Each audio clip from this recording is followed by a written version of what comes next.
Today's guest is Mel, thinker, builder, and one of the sharpest minds I know in crypto and a master of tokenomics. Her journey began with the love of both art and systems.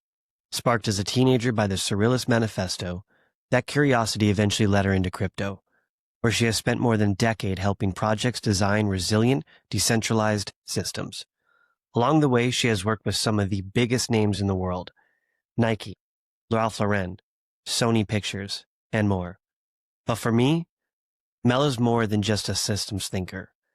She was one of the very first people to collect my photography as an NFT back in 2021, during those early Clubhouse days when NFT photography was just beginning to find its voice. She not only collected, but she also helped build the community, hosting spaces for photographers, encouraging artists, and setting an example of what real support looks like. She was also a major part of PhotoVault, a collective of 8 photographers, and one of the earliest experiments with fractionalization on the blockchain. Mel is a close friend and someone who has championed artists from the very beginning, and someone who continues to think deeply about where art, crypto, and human freedom all intersect. Without further ado, here is my conversation with Mel. GM Mel, welcome to the podcast. Thank you so much for joining me.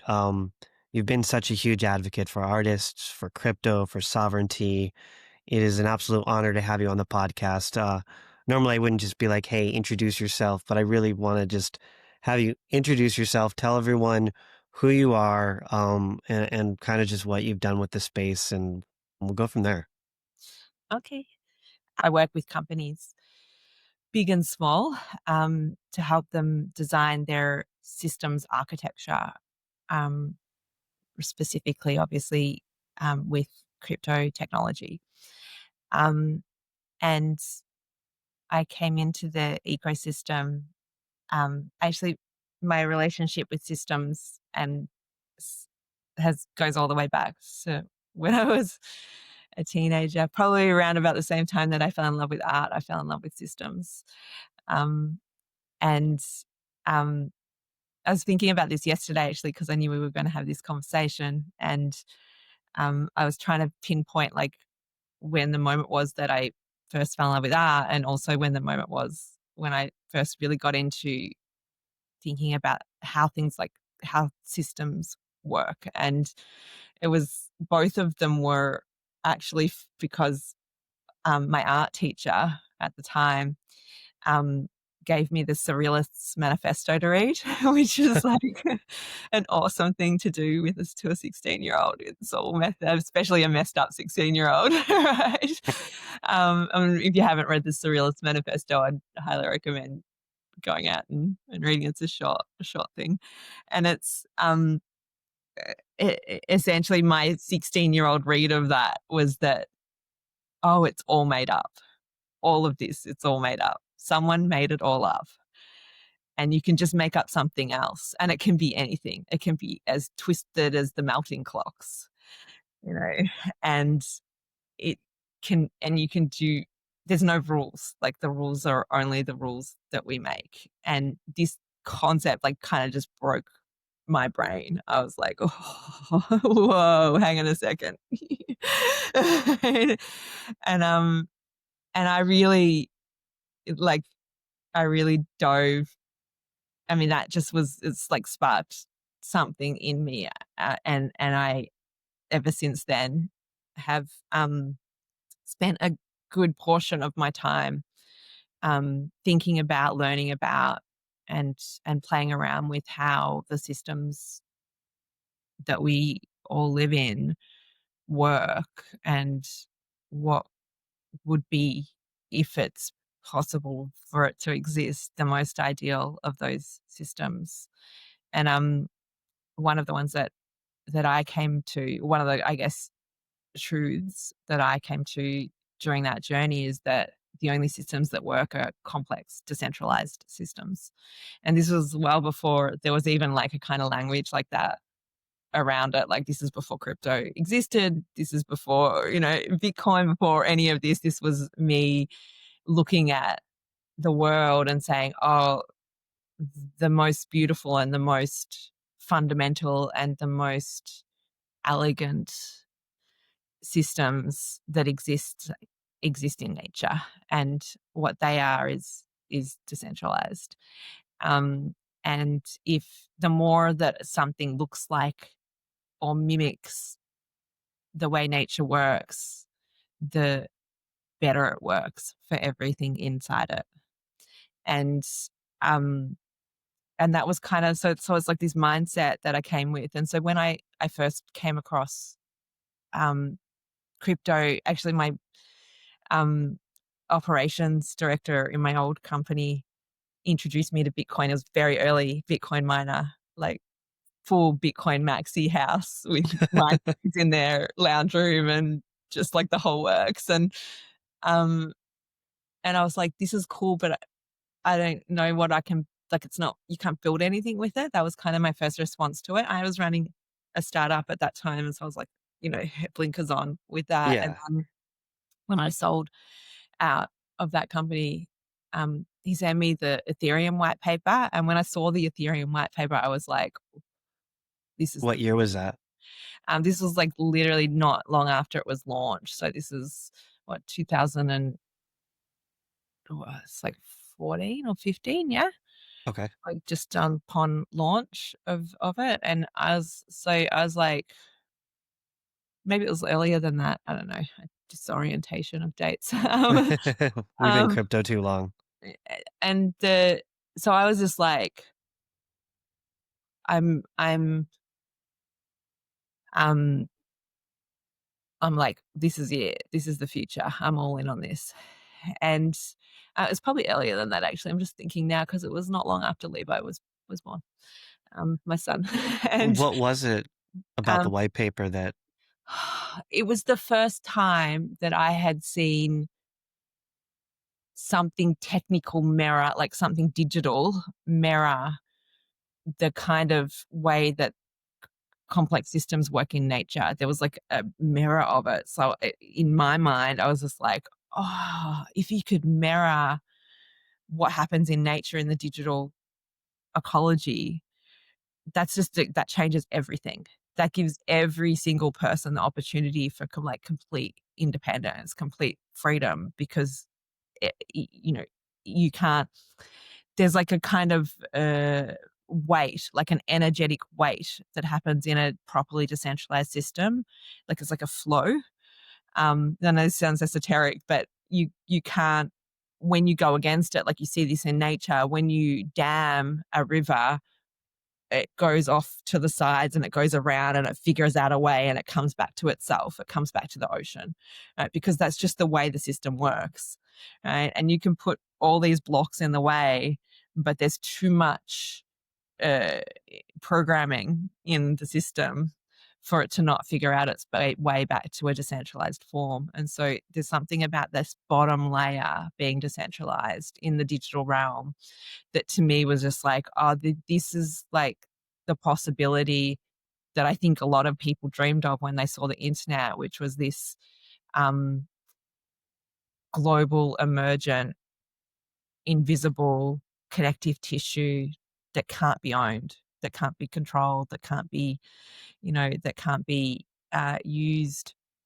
against you if it's set up in a way that like where everybody has like an equal playing field. And I know it sounds really idealistic, but that's kind of the way that my mind works. And I just, I was like, I mean, it's more like, it's not that I just saw that could just be easily done. It's more like I saw the first time I saw the potential of that to be achieved. Right. And, now I have a different view of where that lands. Maybe not so much in Ethereum, just for many decisions that have happened since then. But I still see the potential of it. And that to me is like just like completely captured me. It was like almost like saying, all this thing that I studied for all these years, like all these incredible decentralized systems, now I have the opportunity to actually play around and build something that could equal the same thing. So it's like, whoa, it's godlike technology, right? So that's how I got into crypto, and that's my kind of founding thinking about crypto is like, um, if if you have like the tools of the gods, these decentralized, hyper powerful set of tools, what are you going to build with them? Like, what does that look like? Right. And what kind of problems can you solve with them? And what does the world look like after you start putting some of these systems in place at the really foundation level? Not just also not and that and I, not just for the good, but also like what does that break and who does that harm and why? What will happen because of that? Like, it's just like a lot of sort of ways of thinking about it. So for me, it's like this always this exploration. Like, I come in and I look at things and I look at the like different spaces, and whether it's biotech or NFTs or like the smart contracts, or if it's in Bitcoin or if it's identity or whatever other layers that you're sort of looking at in the ecosystem. And I'm just like, what's the optimal version of this, and how can I be a part of contributing to any aspect of that? You said that you saw Bitcoin, but didn't see any, I guess, layers to be able to build on. What did you see about Ethereum that the advantages of building on there? And I know obviously opposed to Bitcoin, there are many layers of Ethereum, but what did you see at the time? For me, it was like the smart contracts, the elegance of this like immutable set of simple instructions, right? And Yeah. and how anyone like, so just to be clear, like I'm not an engineer, and I didn't come into the space like with that skill set, right? And and I could look at a smart contract, I could read it, I could understand it, I could play around with it, and eventually write them, right? And how do you like that? To me is just like, whoa, you know. And this is like, again, like, this is before vibe coding, right? So where now we can all kind of like play around with it, but it's like the super powerful. And so there was like this elegance to it that I loved, like that. And then the difference between the two then was that, like, back then Bitcoin was hard. Like, when I first got into it, like, you had to program a computer hard drive to make your own wallet, to make a Bitcoin address, to do like, and like now the maxis still do that, right? But like, I was like, what the heck? Right? Like, this is a really high barrier of entry, right? And like, then to build on it wasn't even a part of the conversation, like it was just like like a hodl thing. Yeah, it was a currency. Yeah, which is fine. Like, like, I don't want to diminish the importance of it, because it's obviously so fucking unbelievable. Like, Right. especially coming out of 2009 and that GFC, and like all of the stuff that was around that. But I was like, whoa, like, with Ethereum, I was like, whoa, you can build anything with this. Like, things that would take whole teams to build, you can do it in like 100 lines of code. It's like, Mind whoa. blowing, right? And so for me, that was pretty cool. And then the foreverness of it is also like the concept of forever, and that's also a unbelievable thing. It's Yeah, something that only exists in nature. yeah, an immutable technology that is forever. I mean, especially for artists, we can leave our legacy on a permanent blockchain. Just an unbelievably cool thing. And back then it was like, it was so different to now, because the price, people weren't even like, there was, when it came in, there wasn't even really like people weren't really even like thinking about number go up, if that Yeah, makes sense. Like, it was like the number was kind of going up and down and up and down and up and down, like, but nobody cared. right. But it was like, it wasn't that. At least the area of the internet that I was living in wasn't that. It was like, it was this whole other conversation. It was this kind of big dream conversation, like the cypherpunk dream, corner of the internet, where everybody was Everybody was just talking in ideas and possibilities.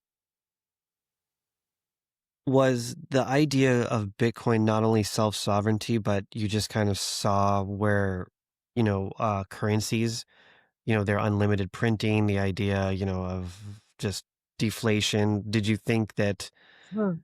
that was kind of a solution, or what did you see?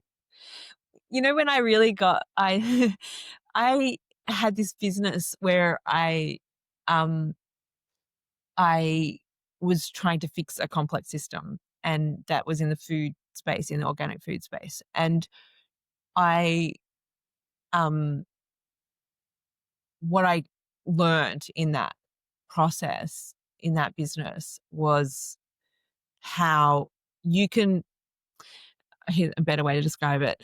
I did this business and I wanted to change this system, and I had worked out that I needed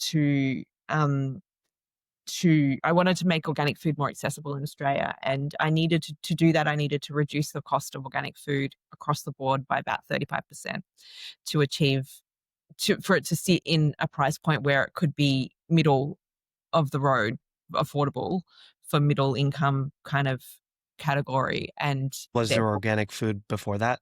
there was organic food being grown, but it was really, really expensive, and it Okay. wasn't available in like supermarkets, and it was like only specialty stores and these sorts of things. And so for me, a world where clean, great, good produce is a luxury is just an unacceptable world to live in. That was just like, Yeah. I'm like, this is not okay. And so I wanted to do something about it. And so I set out to like solve this problem, and I solved it. Well, I didn't solve it by myself. There's a lot of people involved. But and not only by 35%, but like by probably 75, 80% by the time the business was working. And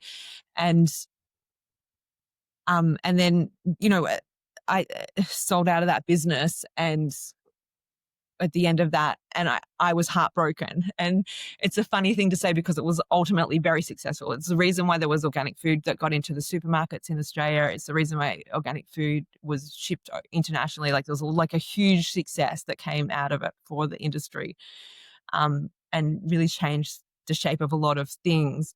And again, like I'm not taking credit for all of that. It was just like a part of the catalyst of those things coming to fruition. And um yet I still felt like I completely failed.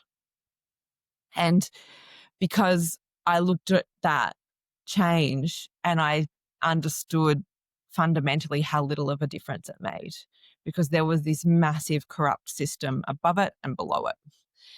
And um and in that process I recognized that it was the money that was the problem. Like there was a massive incentives problem, like a lot of industries. There was a massive outweighed incentive problem. And no amount of little tweaks in the layers in between was ever going to touch the sides of the problem. And just like it was one of the hardest things that I'd ever done. And at this like periphery view of it, you could say like, oh, that's a massive difference made, right? But then like you just like step back one step and you're like, holy shit, it doesn't fucking matter, right? And so it's like I had this like massive broken heart. It's like smashed all my idealisms, right? Yeah. And then I understood, oh, that's why Bitcoin's important, right? Like I didn't understand it where I saw it at the beginning of that process, but Right. I definitely understood it at the end. And if you don't fix the money, if you don't have the freedom to transact, you don't have any of your other ones. And that is not just it doesn't just apply on the personal level, on the individual level, it applies on the industry level, on the company level, industry level, government level, all of our food systems, all our medical systems, everything that sits in every aspect or facet of the world. If you can't freely navigate through an exchange of value in any system, you will never be free in that system. And yeah, because you just don't have the decision, the power of decision. You just don't have the leverage, right? And so for me, I was like, oh, okay, it's about the money. So with crypto, I know like you and I have always vibed on the idea of, self-sovereignty, the freedom to transact. Um, I think the freedom to transact dream is definitely living large. However, self-sovereignty might kind of be off the table these Hmm. days. And I kind of wanted to dive into that with you because I know you're such a big advocate for that and what crypto does, but you can see kind of where the landscape is slowly shifting towards mass adoption, which is, regulation, which involves banks and corporation, which obviously it doesn't really involve self-sovereignty. Yeah. Um, yeah, I wanted to kind of just get your take on just so we all know that most people don't really necessarily want self-sovereignty. They want to get their paycheck. They don't really aren't concerned where that money goes, whether it's going to social security taxes. They don't really even, I mean, I was one of those people who would just get a paycheck from, my job and accept it. Never concerned about where that money was spent, never looked at, I didn't even know where it was going. It just, that's my paycheck. I'm happy with getting, 40% of my money or whatever you get. And so I think most people want simplified lives where they go to their bank, they're able to put their money in their bank, they know it's safe, they get their paycheck every week, and they know that's how much they have to live on. Where an adopted world of self sovereignty would be you're your own bank, you control your assets. You won't be giving, money to places where you don't know where it goes. It'll be on a public chain where you can see where it's moving. Most people don't seem uh, to want that except for us crypto people. Hmm. So where do you see crypto really going now? Because I know the dream was, for, at least for when you and I used to discuss it, 5 years ago, was all about self-sovereignty, provenance, self-sovereignty. I mean, we pitch it all the time. What do you think now? Um, it's funny. I probably think it's more possible now than even then. And I know that's probably a little bit I like counter that. to the current narrative. Yeah. um, there's a misnomer in the way I think people understand all of this, right? Even in the nature of the question that you asked is like this like kind of black and white, one or the other thing. Hmm. But it misses like this kind of third pillar, which is choice. Right? It's not actually about either. It's about the choice of both, right? The whole point of this technology, the whole point of having something at the foundation that's sovereign is that each individual can then make the choice that's right for them. And as soon as the choice isn't right for them anymore, they can choose something else, right? And this is the same problem happens in the privacy conversation, right? That people say, well, I don't need this cryptographic private thing because I don't have anything to hide. But what they're failing to understand is that all creativity, all individuality, and all ideas come from the privacy of your own domain. And if you can't define a line between the other and the individual, like the self, then you have no creativity and no privacy and no nothing. Everything is gone, right? And so it's not about being secretive. It's about deciding where you end and where the world begins, right? And having that choice to go, today I'm going to say everything. And so therefore I have no privacy. I'm just going to like be completely transparent. And that's my choice. And tomorrow I'm not going to tell you shit. And no one, not the government, not you, not anyone, not the public in any domain, not Google, not Alexa, not, no one is going to know this. these things. These things just belong to me, right? And maybe I know this is a art podcast and ties into art in a really powerful way in the sense of saying, like, you had that beautiful photograph that I was so fortunate to win of Jay's last week, which Yes. is just spectacular thing. To me, is like the definition of true sovereignty. This is just one person living completely authentically in with nature in one emergent moment that just happened to be captured. Right? Like we Hmm. just got like a little slink into it. And that's like absolute sovereignty in that moment because he could just choose anything. And you heard him talk about it and you heard the authenticity that came from that and the outcome came from that. Like it's this beautiful thing. Like it's really like the manifestation of beauty. Right. And that's the same thing as me, not the photographer, not the artist, being able to sit privately somewhere and have an idea come through me, right? Because I've created enough space in my domain for something to come through me and out into the world, right? And then for me to choose where I want to put that, right? And if there's no buffer, if there's no lever for every single individual to say, this is where I choose my line to be, because all of that has been blurred out or stolen away from us through some bullshit platforms, terms and conditions, or some government's decisions, or underhanded power plays, or whatever the fuck is going on.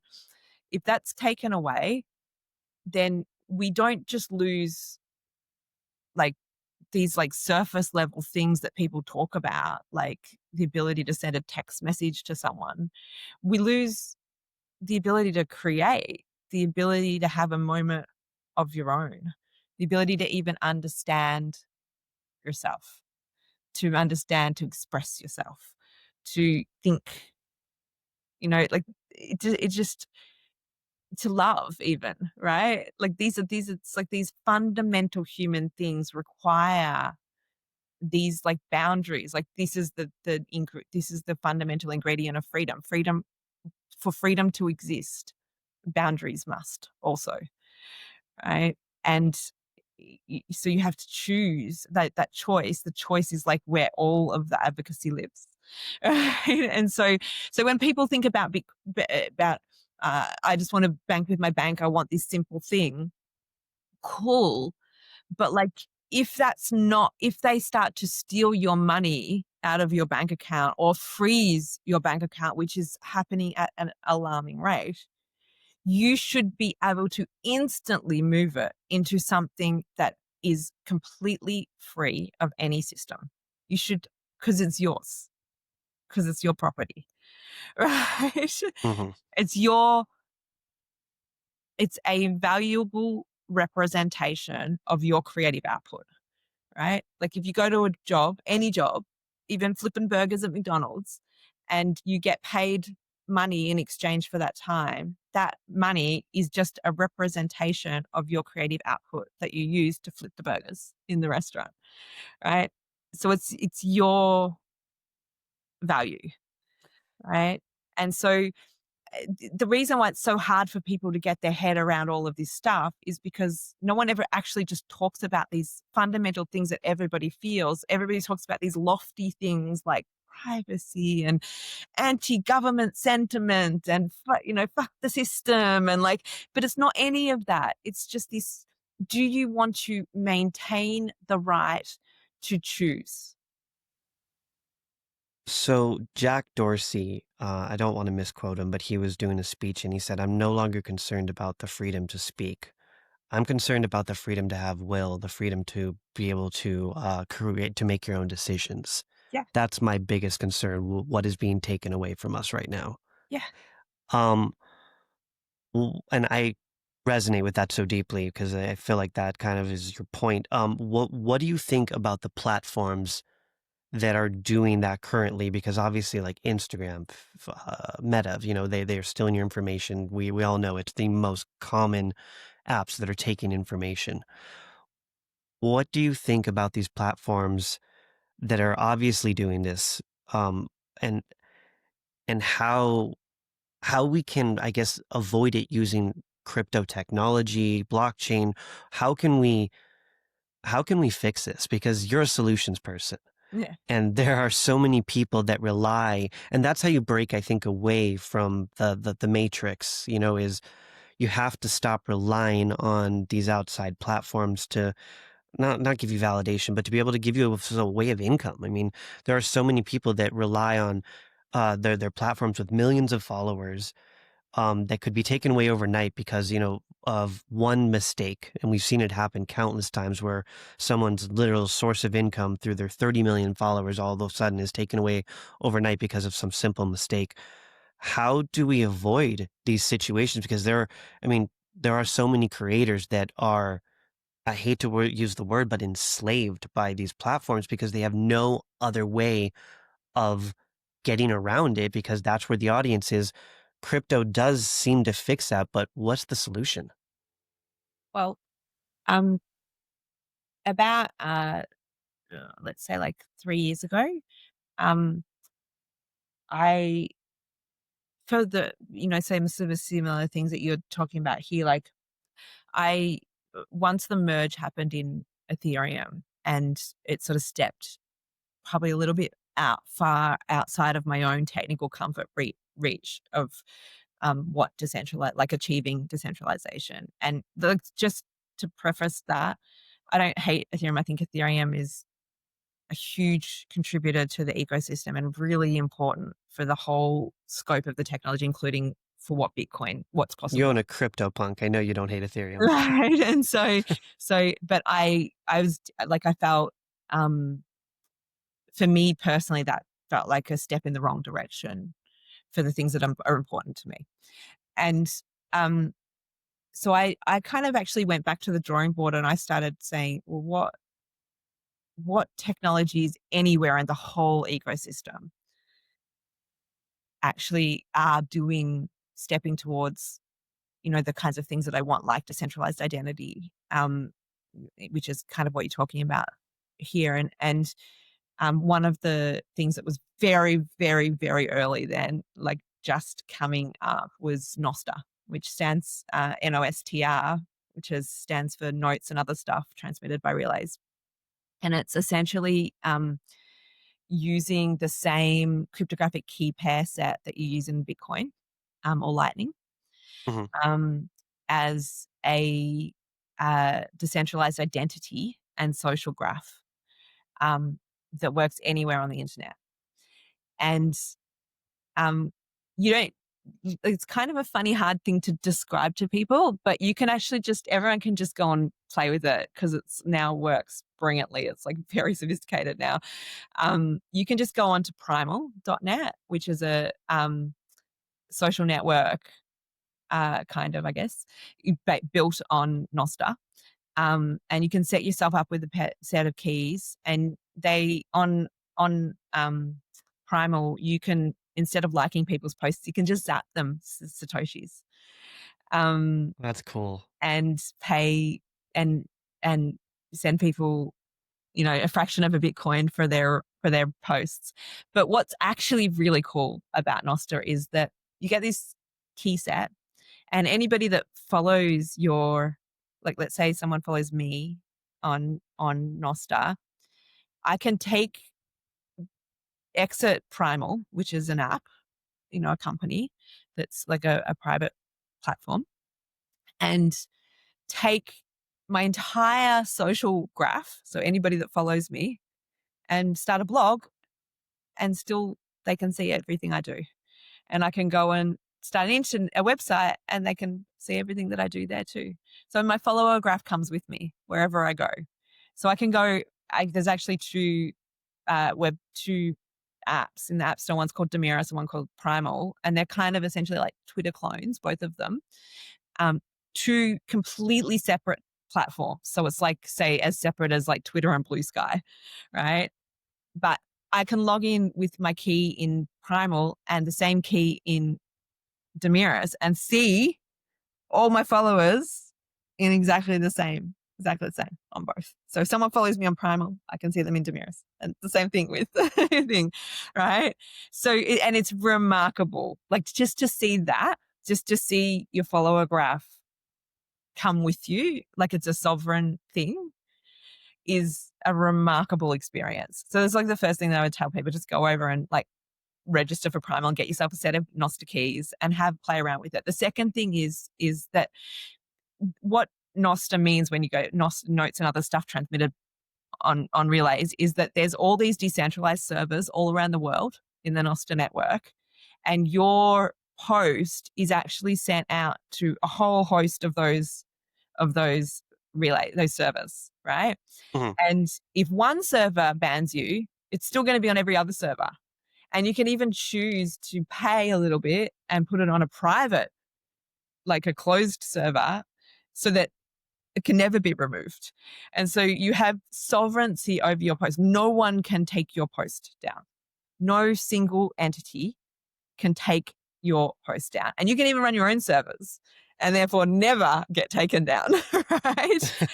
And so like you can plug your own server into a solar powered device and literally forever, ever, ever, as long as the sun is shining and making electricity, your digital record will exist in that, cryptographically secured in that space. That's Okay. like the dream, the decentralized internet. That's it, right? Yeah. And so, and it's so powerful and it's so elegant and it's so simple and it's completely open source and anyone can build using it. I can even do it. It's that simple, like just to put it into perspective. Yeah, Um, because you're not smart. and I mean, there's limits to all of our intelligence. I watched you learn to code a Discord and actually code it because no one else would do it in like 12 hours. And, it's like, it's and so, I want to ask you, Mel, yeah. since you did discuss kind of like this whole social system, you know a little bit about SocialFi. Yeah. You understand it, and I think you understand InfoFi, obviously. Some of my listeners might not know or understand SocialFi, and I'd love for you to just kind of, you and I discussed this a few nights ago on just kind of like why the tokenomics of SocialFi haven't worked in the past. Right. And I would love for you to just, yeah, I'd love for you to just kind of explain a little bit to listeners what SocialFi is and why the tokenomics have failed in the past. Because I think there's a lot to learn from that. And since we're kind of like on the social aspects of decentralized internet, I feel like there's a perfect place to fit that in. Yeah. So just to close out with the Noster thing, Yeah, yeah, go ahead. if I was an artist and I was putting my art on chain or Mhm. on the or cryptographically securing my art somewhere, like there is that Noster is the only place that I would want it. No, because it's the only place where it can't be censored. And even if you've got a portfolio of art that you don't even have to want to sell it. It's not about minting an NFT. I'm not talking about selling it or the commerciality of that. Just to have a digital domain where it lives that's not even your own computer, like that's not even your own hard drive in your safe, that's like somewhere else that's that allows it to live on. Like, I'd just be going and putting all my stuff on Nostr. Right? Do you think the world's ready for that? uh, I think um Honestly, because most people have I think Instagram and Facebook on their phones and they know that their data is being stolen every second. right. I don't I think it's less about no, I don't think that people to straight up ready for that. But I also think that when it's not that it's like going to be a mirror of what's like people are just going to stop going over there, posting their own, and they're going to go there. What it does to you is it teaches you something really important about what you want to keep and what you don't, what's important, what's not. because when you know that it's like this permanent thing, like truly permanent thing, and you truly own it, and it's like your thing, like it's this sovereign act, the contemplation of what you want there and not changes. The what you want to say changes. Like, there's this saying that you see on Primal all the time, which is like nobody zaps a car crash, right? And that sounds like a really funny thing to say, but Yeah. like everything on these other social platforms are geared around this whole incentive structure, which is that, attention equals money for the platform, and therefore Engagement. the highest amount of dopamine we can produce in the smallest amount of time is the best amount of outcome, like return on investment, right? Mhm. And so car crashes win every day of the week, right? Whereas on Nostar, I'm saying, I'm Mel the individual. Do I want to give 100 Satoshis or 1,000 Satoshis to this shit thing, to Right. this destructive thing? Well, no, nobody wants to zap that. No one wants to be seen to be supporting financially this thing, even though it's literally what you're doing over here, because you have to make the decision to do it over here. It just completely changes the whole psychology and the whole nature of the way that people interact on the platform. It's quite astounding, actually. And so you see, you change the incentives and you change the outcome, right? And that's the flip, right? And so Mm. people won't. It's not that people aren't ready for it. It's that like their entire behavior set will change. Well, I think it's what you said earlier. I look at it more of a black and white situation, and it's not really black and white. There's a gray where people There's can like have this both. whole muddy thing that happens in between, which is the psychological dissonance between where people are and where people will get to with this Right. It's tech. not necessarily if they're not ready. It's just a matter of they can have both. Yeah, that's exactly right. Um, so social fi. Yeah. Yeah. Interesting though. I'm gonna check out Nostrum. But yeah. I still can't remember the name of that Bitcoin one. BitClout. Ah, Was it BitClout. BitClout? I Yeah, did it. that's right. That's the That one. was it. That was the moment. BitClout. I remember. Right. That So was the first like the, social fi, like the Ponzi. that's right. The first social fi Ponzi was BitClout. And for people that don't remember that, that was this like it's like the same as like Friendster. Is that what it's called? The other one, I, the I second don't one? remember the other one. I just remember it being like a dystopian nightmare, and people are Yeah. just like, "This is a credit rating system for social economics." Right. I mean, that's probably a better way to describe it. Remember that episode of Black Mirror Black Mirror. where they had the social score? That was like I stopped watching Black Mirror after that episode. It That was did it. disturbing. Right? I literally had nightmares about it. I mean, I would be so failing that I would fail that social system. Yeah, I was about to say, I don't think your Uber score would be a representative of that. And it's like the Uber score is like the representation of a social fi system. Jeez. So um, the problem with so the concept, like this idea, this thinking behind it. Let's take it for its like pure like best intention merit, all right? Okay. And say, I'm a creator. I'm a digital creator in the digital domain, or a part of my creation is reliant on the digital domain, and I want to uh, decentralize that ownership amongst all the people that contribute to the value that I've received from it. Right. So I want to give my fans a slice of the pie. Right. Yep. And so to do that, I'm going to fractionalize my value with a Hmm. token and distribute it out to my fans. Right. So I'm going to have Malcoin. Please don't make Malcoin. Launch Melcoin on Solana right now, everyone. Right. And um, so I'm going to send that out to all my fans, and they're just going to share in this value that I have been benefiting it from it solo for all this time. Okay. But it's like there's a lovely idealism to it, Yeah. right? um, but like let's like break down realistically what that is. So where is the value coming from? So where like this value that I've received from my fans, where it's coming? Well, it's actually coming from the people that you're giving the fractionalized value to. So the value only exists because the fans have given that value in. So there's two groups of value creation. There's the value that I'm creating for whatever creative output I'm putting out into the world. And the value of their audience is giving back to me because of that creative output, the way that they're valuing it, right? So I'm saying, I created this thing, and they're saying, well, this thing is worth this much, and I'm going to give that back to you, right?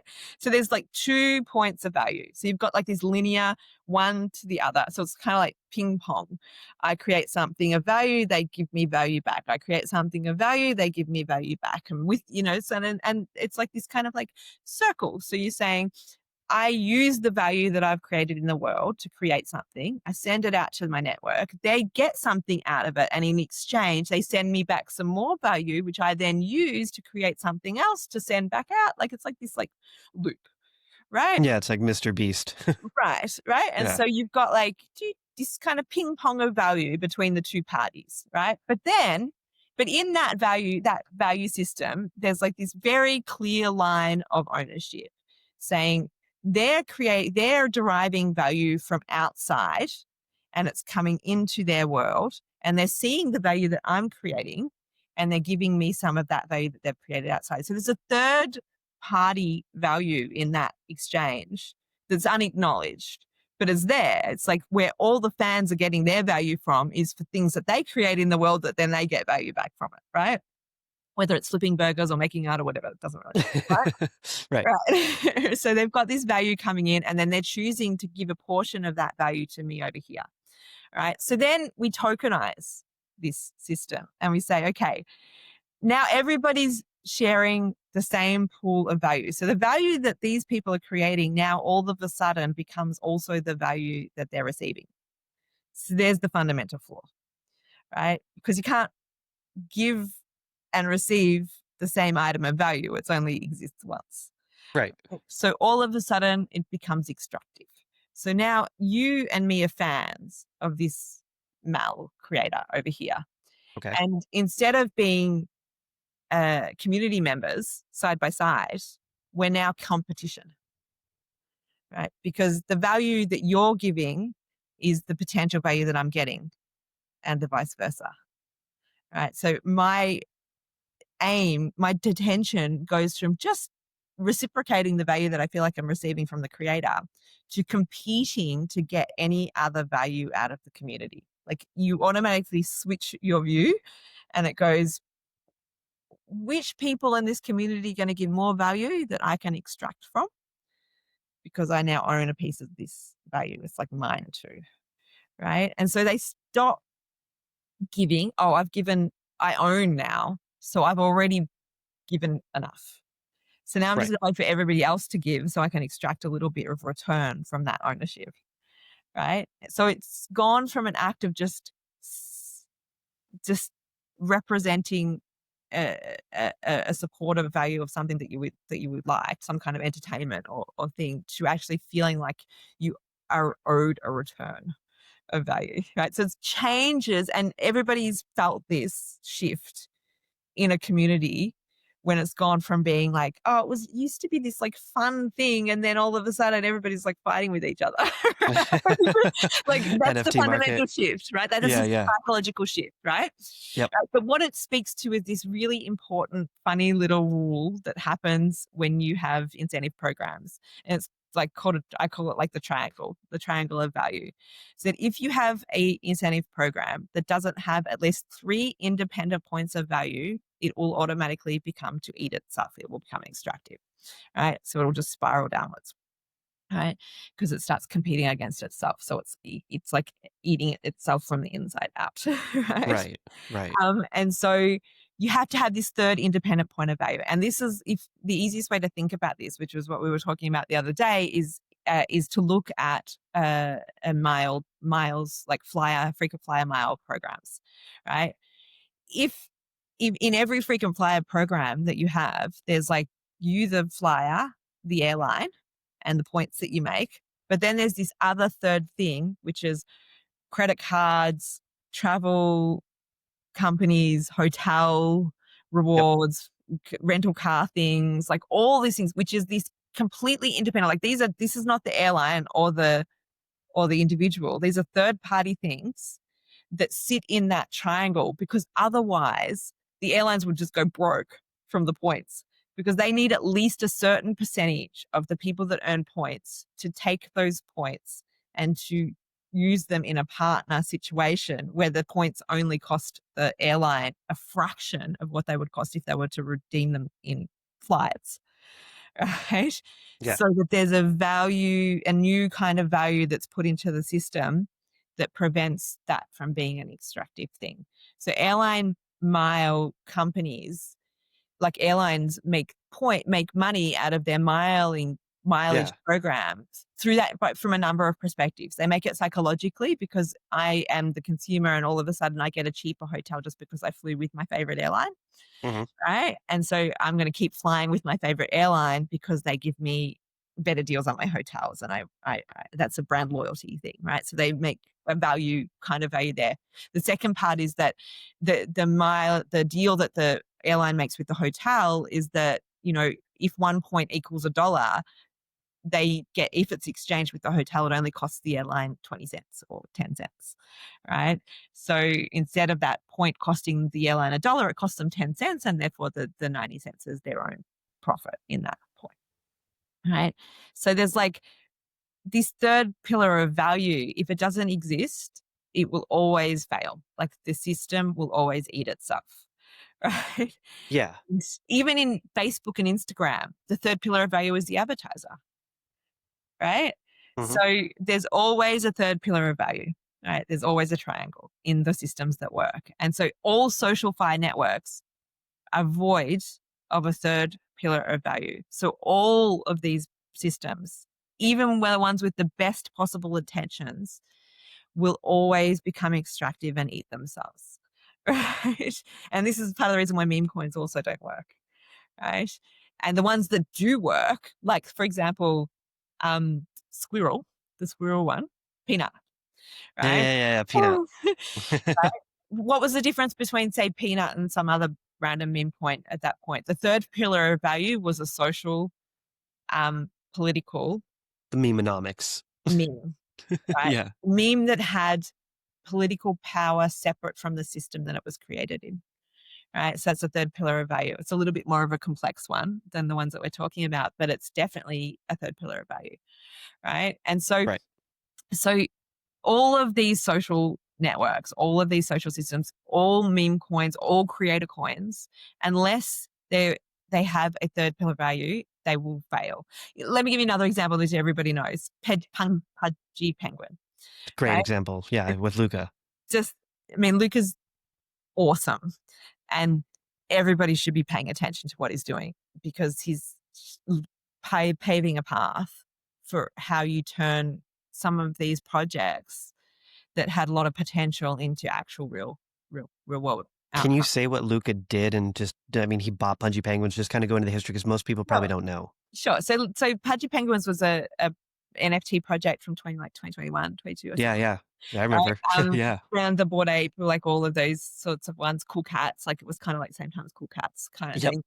And it failed, went up really high, went down, crashed, community splintered, founders left. I don't even know what happened. Don't even know who the original people were. Ice bags. Okay, there you go. And um, Luca was a community member of the original Pudgies and saw that it had been like in the drain for a year or something, probably. Yeah. And he made an offer and he purchased it. He purchased the project and all of the IP from the original founders. And what he did is he created a third pillar of value. He said, we're going to be a toy company. We're going to be this huge IP toy company. And to do that, we need to get our products into big box stores, right? And this is a really hard thing to do, just to be clear, right? This is not an easy task. And so he's like thinking real big. He wants this other outcome. And so he's got this huge, here's the assets that he has is like, he's got these tokens, he's got this IP, this like cute art. Pudgy penguins are super cute. Super cute. And he's got this community, right, who are all reinvigorated because they've got this new guy who's put money Yep. into it, and it's They're like, dominating the memes. Every GIF you yeah, see is a yeah, pudgy penguin. so cute, like great memes, awesome stuff, like awesome sticker packs, like all the stuff, right? Yep. Yep. They Um, were so cute. Still and are. they totally are, right? Yeah. Yeah. And so what do you do with all of these things? So he could have done what happens a lot and just repeated the same fundamental error we're talking about, which is like this kind of extractive, like, let's make a token, let's do the thing, right? Now, Punch Right. is not a token, but like, let's talk about that in a minute. But like, Let's just copy Bored Apes and do an yeah, airdrop and copy, yeah, yeah. like just like it's like pushing the same direction further down the Yep. pathway, right? Where what he did is he actually did the inverse. He said, all right, we're gonna go and make some of these teddy bears and get a whole like investment, it's just a risk to go out and make this product. And we're going to sell them on Amazon.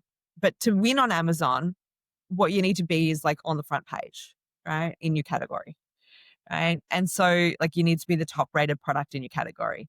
And so Luca activated the Pudgy community instead of to go and spend more money to go and do more things. You can say you all get a teddy bear for free, right? Like you get one of these. But what you have to do is rate it on Amazon.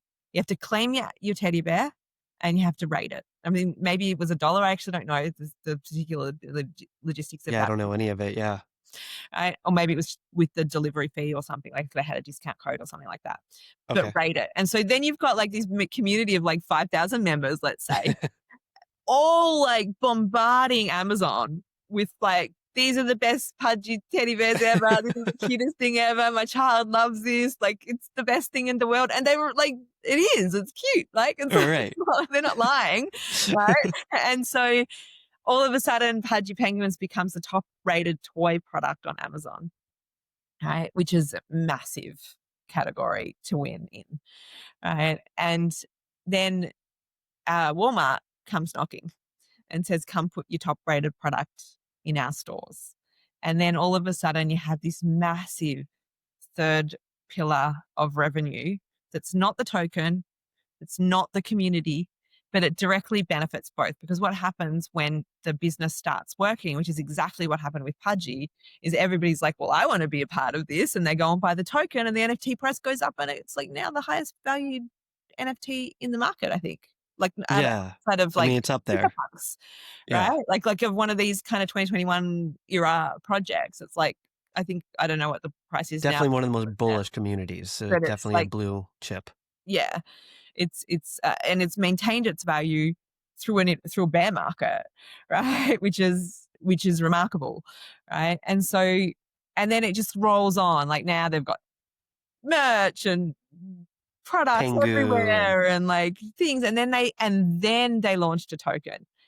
And then the token, like the Pudgy token, is also a representation of like a broader set of ownership, which didn't, instead of taking from the token owners and just like trying to take from themselves to give back from themselves, they took from this other third pillar of value and said, now we have this massive global community of people that have bought these products. They also want to buy into a little bit of it. And so you're like bringing this massive second layer of value into the community. So their token, like their fungible token, actually served to be a fourth layer of value. So they have a square, right? because it wasn't just airdrop to Pudgy owners, it was airdrop to the like entire Web3. I mean, if you had interacted with Web3, you got it. Like the little QR code, there was like a thing that they did with it, and that's like, so you got like a little NFT if you brought the teddy bear, Yeah. right? So they've just like gone from having 5,000 members to tens of thousands of members, and bringing all that value back into the fundamental project again. And then it's like instead of having this like this like back and forth ping pong thing happening that goes down, they've just got this like constant like expansion coming out and then coming back in again, this expansion out and then back in again, right? And so it's like such a beautiful example of using these tools for the power that they have to expand and to open and to do, but you have to have this kind of like counterintuitive approach to the use of them to do it. So So if you're an artist or if you're a creator and you're thinking like, I want to use these tools in a social like a social token kind of way, you have to be thinking much bigger and much wider than just me and my fans and this Mhm. token. Right? Like it's like almost the way that I often explain this to my clients is that you have to think of a token as a reverse reward, right? So the token only rewards the community when it's in reverse. So you're rewarding an emergent behavior instead of determining a behavior through the token, right? And so you're to award an emergent behavior, to reverse reward something, you have to constantly bring new behaviors into your community. So you're creating this new another level of value and you're bringing it into community, and then you're using the token to reward the outcome of that. You're putting another lot of value back into your community, and then you're using the token to reward that value. It's like this constant like resetting a new thing coming into the community. So your role as a creator with a token structure, a social token, is to constantly pull external value back into your community that they would never have received otherwise, and then reward the most opportune outcome from that exercise with the token. That makes sense. Okay, so with NFT projects that have, most PFP projects haven't really done very well. There's only a handful of them that last. And I know we all said, 99% are going to fail. There's only going to be 1%. But But saying it and seeing it are two different things, yeah, right? really, it's kind of, yeah, that's like, God, actually watching it happen is so different. Yeah. Um, we pretty much know what went wrong, but now that we're now past that point, and well, what value do NFTs bring? And I'm not talking PFP collections because I do believe that that's a collectible value. But you just purchased like Jay's piece, for example, because it hit you hard, but you spent 1.7 ETH, which is a substantial amount of money. What do NFT values bring to collectors now that we've seen all these rugged projects? Like if I'm going to talk to, for example, a friend who says to me, well, I understand crypto now because I see stable coins and now crypto makes sense to me, but I don't really understand digital art or NFTs. What is the purpose of these digital footmarks anymore now that we've seen all these rugs? And how do I explain to someone this, what we're doing here? um, I actually think that NFTs are an entry point into the virtual world that we all imagine in the future, right? Like there's this, like people talk about AR and VR and like all of these things, but I think um,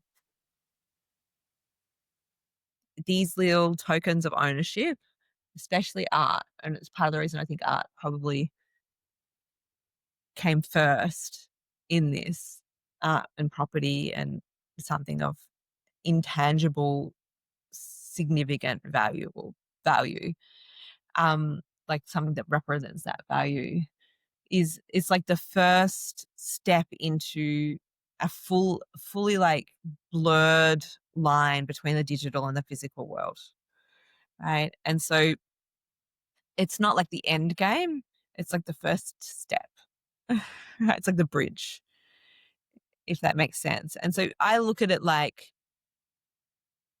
and maybe my way of thinking about it is a little more progressed than the average person, but I think about pretty much everything that I buy that I consider of value. I question why it doesn't have a digital representation. So everything should be digitized and Everything, tokenized. everything will be. It's not that it Right. should be. It's inevitable. It's like it will be. And Yes. so if everything will be, what are the most important things that you want there first? And for me, it's like art, property value, creative ideas, money.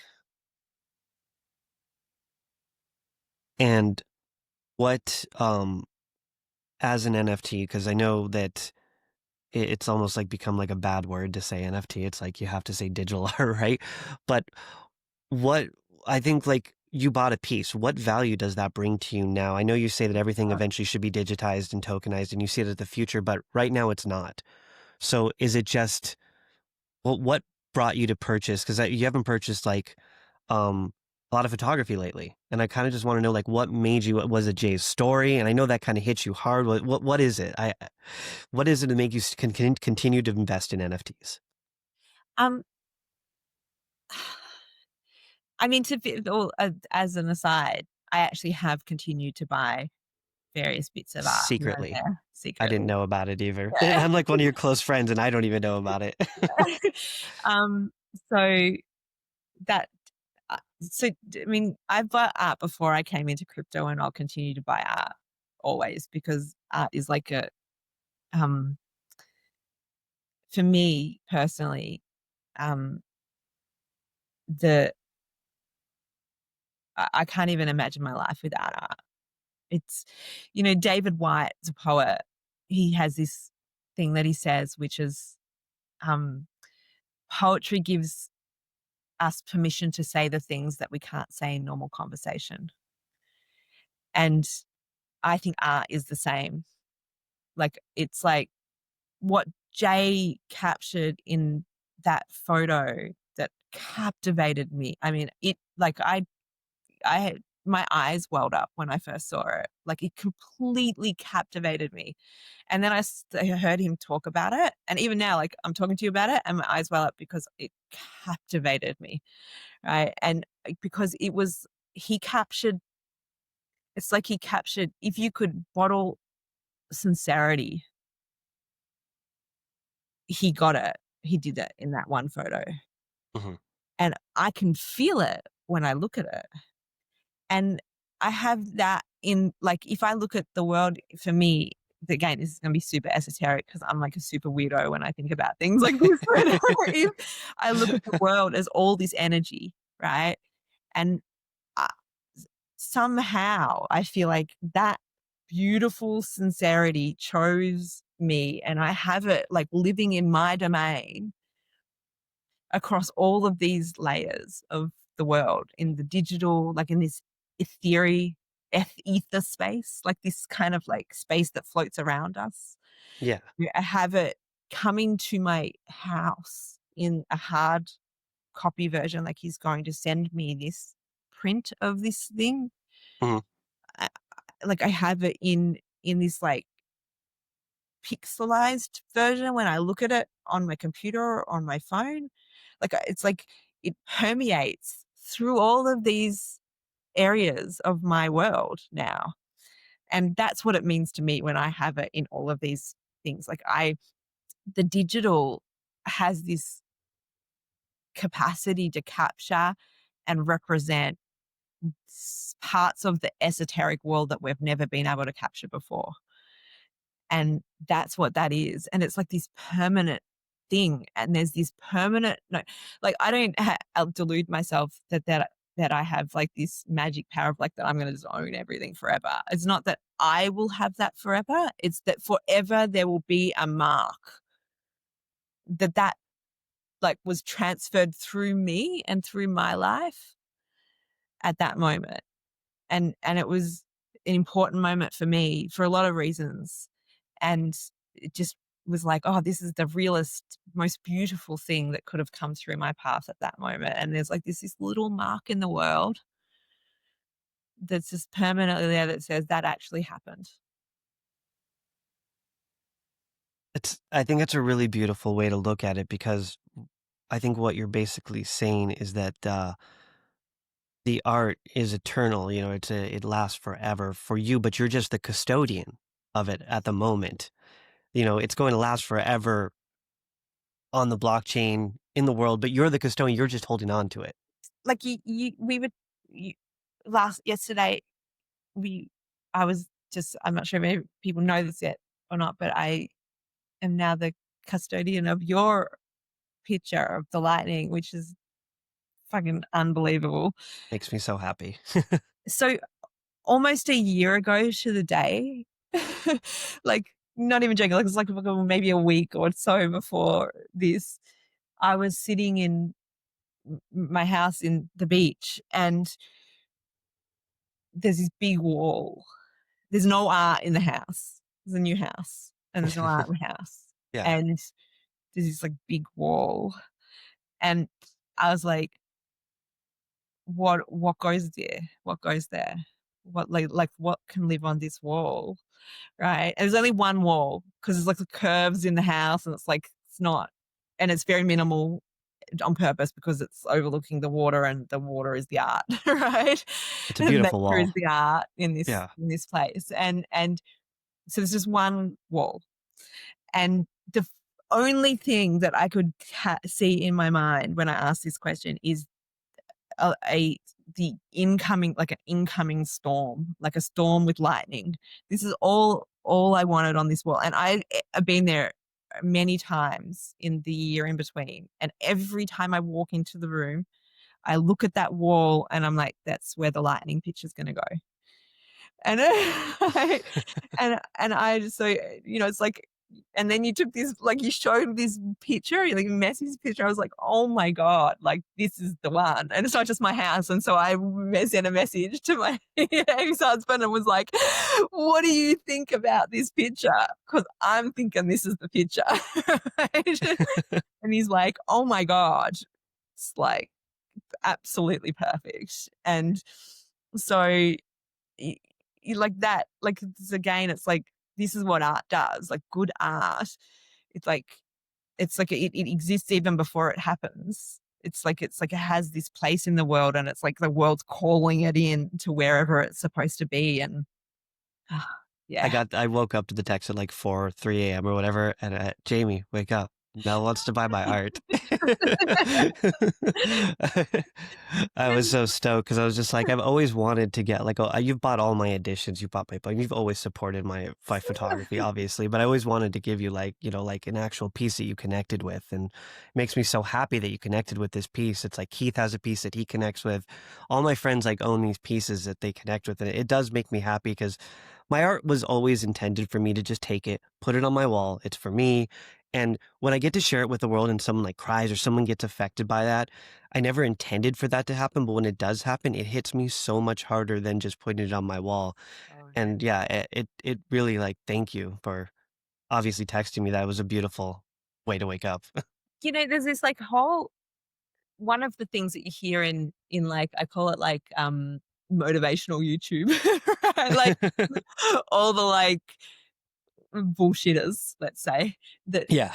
the wellness people and whatever else, The right? wellness They gurus. they all recite verbatim this whole thing, like humans rely on connection with other humans, and we all have to connect all the time, and we all have to be friends, and like, and I've debated this, Me like I too. for a really long time because I am a fundamental introvert. I'm very private. I'm very, very happy spending almost all my time by myself, Yep. and struggle to play the social game. Hmm.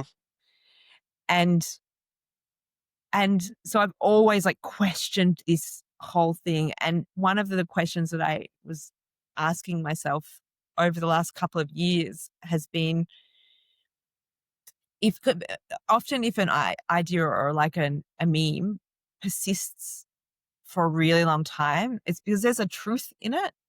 It doesn't necessarily mean that it's the truth, but there's something in it that's true. And so I was like, instead of just like being like I had been to that point of this meme, this particular meme of saying like that's just fucking bullshit. It's like that is not my experience of the world. Let's say is a nicer way of saying it. Is more like what about that is true? So I like changed the question. Like, what about that is true that enables it to persist so fundamentally through time, right? And one of the answers that I've come out with from that is that it's less about this kind of kumbaya, let's all get along, let's be friends connection, definition of connection, Hmm. but more like at these fundamental moments of authenticity when we're sincerely being our like full surrendered selves, which often is only in a moment of creation, right? Whether that's like through sex, through love, through art, through some type of bringing something through you into the world, right? Mhm. There's something in that when another person is able to receive or share in that with someone else, that true connection happens. That's where I think this thing lives. When people say that as humans we need to connect, I think that's what we need. We need to see the mirror of other people's authenticity and sincerity so we understand how beautiful we are ourselves when we are that. And that's that fulfillment. That's the mirror. That's the thing that gives us this life, when the connective force. So it's not about like going and having a beer with someone every second night because you want to be a social connector. Right. It's like, how many moments of true, how open can we be to how many moments of somebody else truly, authentically, and sincerely just creating something or being something in the world, and how much fulfillment is that going to bring us in our lives? Like, to me, that's what connectedness is. That's what it feels like, right? And this digital realm, we spend, so not me personally, because I spent almost all my life time offline. You've seen my I stats know on you my do. phone. Like, I almost Your don't pick phone's up my off, yeah. phone. Right? I'm 12 like, hours a day. but I think a lot of the world spend a lot of time in the digital domain. And so to not have a representation of art in that domain would be stealing all of us of all of our potential to connect. That's what NFTs mean to me. That's what art in the digital domain means. It's like, without it, there is no true thing. It is just a replicated thing. Everything else in the digital world is just like a digital replication of, like, it's like a mimic. But with art, you have something true that's there. Like, I can look at the picture of Jay's or the picture of the lightning or the pictures behind me, like my Beck's pictures on the wall behind me, or like any other piece of art, like that I have been fortunate enough to collect in the digital world or in the physical world, or even have the artist explain it to me, and I will feel the same thing. So it's not that it doesn't lose anything by converting it into the digital world, but it adds so much to the digital world. It adds something that wasn't there before. Have you ever read the book Into the Wild? Oh, yeah. Of Yeah. course, right? Yeah. That's actually what another thing. There's many things that inspired me to pick up photography, but another thing that really inspired me to be a photographer was that movie and the book, because I remember, at the end, like I am an introvert as you, like as much as I try to be extroverted, as Keith calls it, I'm a self-proclaimed introvert. Um, Into the Wild really hit me because I was like, this guy goes off on his own. He's, out basically like chasing his passion for this love of getting away from the mass society and just the chaos in the world. And what he finds at the end is that he hates being alone, because you can't be alone because we are social fucking creatures. And at the end, his not only with his demise, obviously not being able to get back to where he needed to, like he starved to death, but Yeah. he went basically insane because he Insane. was alone. Yeah. Yeah, the carvings in the bus, all he was losing his mind because he's alone. And I read the book, and I read the actually after book of like what his sister wrote and the director, because it's a really fascinating story. A lot of people look at him like he's just some dipshit who went off with mental illness and went off into the woods. And it's like, I believe there's so much of a deeper meaning in that story of a guy who burnt his money and left his college education and just went off to be what he wanted to be, self sovereignty as we all call it. And Jay's story, I love that we keep going back to Jay, but Jay is, I feel like, the epitome of self sovereignty. Like you said, I Yeah. mean, he used to live in a fucking fire truck. Yeah. And just travel around. It's like that is the dream. And it's like I remember when I picked up the camera and watching that movie, I was like, I'm gonna take my dog, I'm gonna live out of my car, I'm gonna shoot, and that's the dream. And the reason I kind of bring this up is because I think that brings me into my next point, which is about success, especially within the Web3 space. Um, if you noticed, a lot of people don't feel the success that they felt, in 2021, and they don't even feel successful at all. The drop doesn't sell out. An artist feels like shit. I think it was Claire Silver who immediately didn't sell out her art and then put a whole kind of thread out there of just like, well, I'll go back to the drawing board. This sucks. But, as a blue, and she didn't say this, but as a blue chip artist, I'm assuming she felt like she should sell out, and it sucks because it's like, I've been here for a while. I always sell out my drops. But this whole, stigma started like originally on Clubhouse with like Steve Aoki like selling his drops immediately and like all the hype and all these things. And I've noticed that a lot of photographers have left the space or they give up, artists give up. And as a collector, I believe you have been a prominent collector, in my opinion. You've collected a ton of photography in the beginning. You were in the early spaces, the first spaces on Clubhouse with me, Kath, Jeff, Ravi, like the first early OG, and you were supporting us even back then and even running. God, you were even running photography spaces in 2021. I remember you like, so it's now looking at it in 2025, so many people left. As a collector, what can you tell these artists that have kind of said like, I'm not successful, I give up, I'm not on super rare, I trust these platforms to make me feel powerful, they've never put me on their platforms, I'm never going to make it. um what would you tell them? How do you define success, and what would you tell them, like how to keep, like give up, don't give up? What would you say?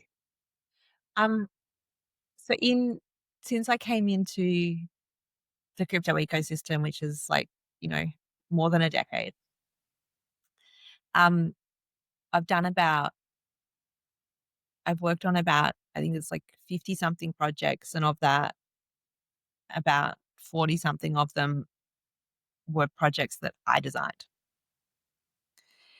And just as a side, I'm anonymous on 99% of the projects that I work on. I'm usually the first in the project. So I'm like first on the ground, and I'm usually the first out of the project.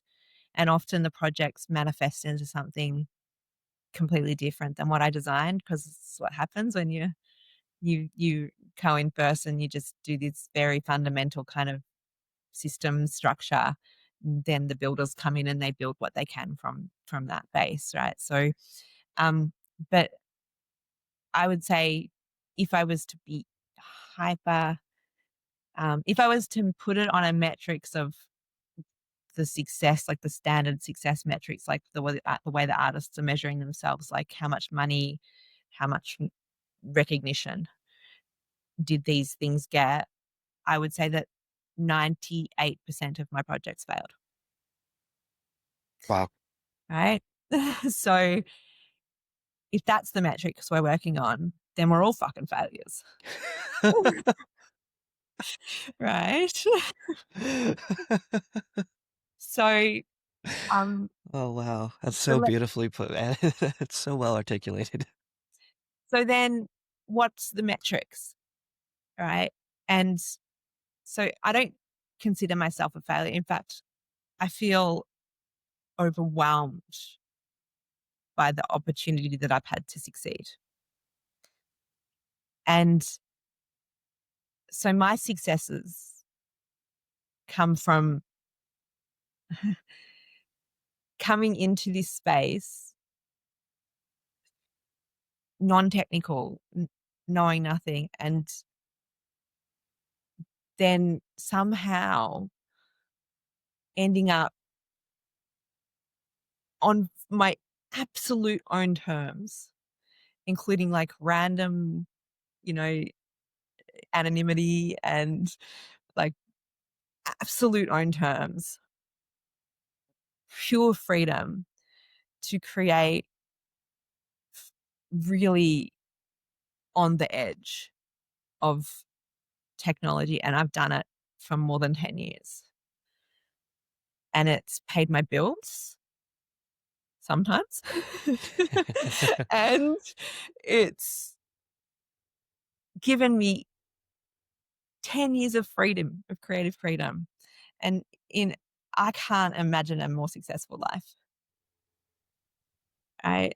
And I failed 99% of that time. Like my projects failed, like in like a real sense, like in this like crazy metric sense. But like I feel like I succeeded. And not just that, like I have just worked with the most extraordinary people, extraordinary engineers, amazing artists, incredible creators, incredible people in big companies, like big leaders in corporations, unbelievable stuff. I have learnt things that I never imagined learning. I've traveled the world.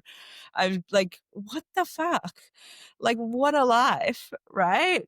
And so, what metrics are you using to measure, right? It's just like, and why are you using that metrics? Like, who determines? Who determines that, right? And like and if you're if somebody else is setting the standards of what you think is success, then someone's also setting all the rest of your standards, right? And so you're living your life on someone else's time speed. You're determining the way that you show up by the world on someone else's rules, right? And like for me now, like especially in the last 2 years, my measure of success is, do I get to do something interesting, work on interesting things, whilst maximizing the amount of time that I spend with my child? That's my measure of success. And I've spent probably, maybe, I've probably 3x'd the amount of time that I spent with my child in the last 2 years. And my relationship with him has been extraordinary. And I consider myself fundamentally successful at this point in my life because I just like got that. Because I just changed it. I just decided, oh, well, that's going to be more important now. That's going to be more of a determinant for me. And so, and that's not to say that everybody, that's not better than anyone else. Like, just to be clear, like No, I've it had doesn't come moments in my across like life that. where I've said the determination of success is paying off my house this year. Right. Right, And right. like, so it's not that there's like some kind of like betterment, like because I'm looking after my child, it's better than the person that wants to make money. No, Not that. It's to say that I determined it.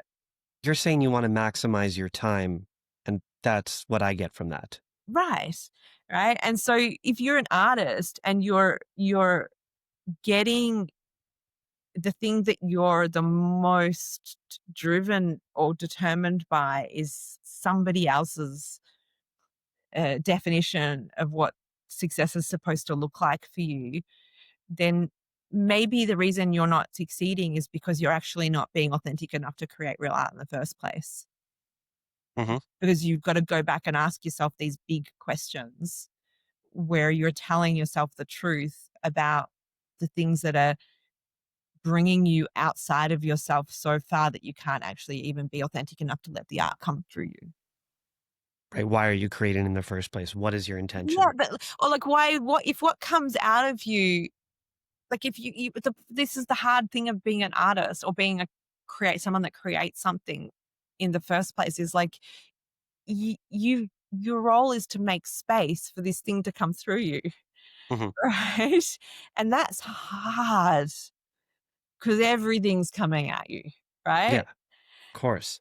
And I came from nothing. Me and you get on, like one of the things that we originally bonded from is our fucked up families. Yeah, our fucked up childhoods. It's like hard lives, right? We Right. both of us came through the school of hard knocks, right? And there was no idealism at the beginning of my life, and I, was same as yours. And I know what it's like to have food scarcity. I know what it's like to not have any money. I know what it's like to not have support. Like I understand the real pressures that people feel when they're trying to live this life and they've got all these other worldly things that bring them down, right? And I know that there's a reality in that, but the trick, if there was a trick, if the, or the one of the truths that I feel like is been consistent for me is that